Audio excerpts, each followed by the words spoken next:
অঙ্কের ফরম্যাটটা যদি এমন থাকে a প্লাস 1/a ইকুয়াল একটা value a cube plus 1/a কিউবের মান বের করতে বলে, তাহলে আমরা জাস্ট কয়েক সেকেন্ডের ভিতরে অ্যান্সারটা বের করতে পারবো।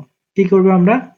এখানে যে মানটা দেওয়া থাকবে সে মানটাকে আমরা কিউব করব, পরে কি করব, সাথে 3 ইনটু সেই মানটা আমরা লিখব। 5 কিউব কত হয়? 5 কিউব 125 হবে, আর 3 5 কত হবে? 15 বা 15 হবে। এটা বিয়োগ করলে কত হয়? 110। সো অ্যান্সার হচ্ছে 110। একটা জিনিস মনে রাখবা, এখানে প্লাস হবে, এই জায়গায় কিন্তু প্লাস থাকবে, তখনই আমরা এই যে ফরম্যাটটা আছে মাইনাস জাস্ট এটা করতে পারবো। ওকে, সো ইন ডিটেইলস আমরা দেখি যে আসলে এটা হয় কিভাবে। a কিউব প্লাস b কিউবের অনুসিদ্ধান্তটা কি আমরা আগে বুঝতে হবে।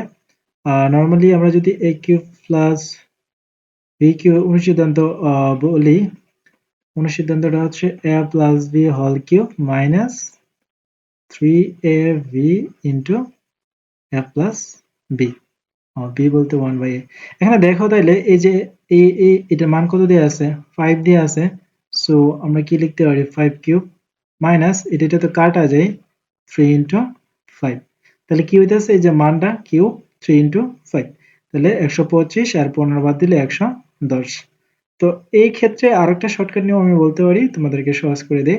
এখানে যে মানটা থাকবে সূত্রটা এরকম আর কি, যে মান কিউব মাইনাস 3 ইনটু মান, এটা মনে রাখবো কি, যদি ফরম্যাটটা এমন থাকে মান কিউব মাইনাস 3 ইনটু মান। মান কিউব বলতে কি, এখানে যে মান দেয়া থাকে সে মানটা আর কি 5 6 2 3 1 যাই দেয়া থাকুক না কেন সে মানটা এখানে বসাবা এই সূত্রের মধ্যে, তারপরে ক্যালকুলেশন করে যেটা আসে সেটা হচ্ছে অ্যান্সার।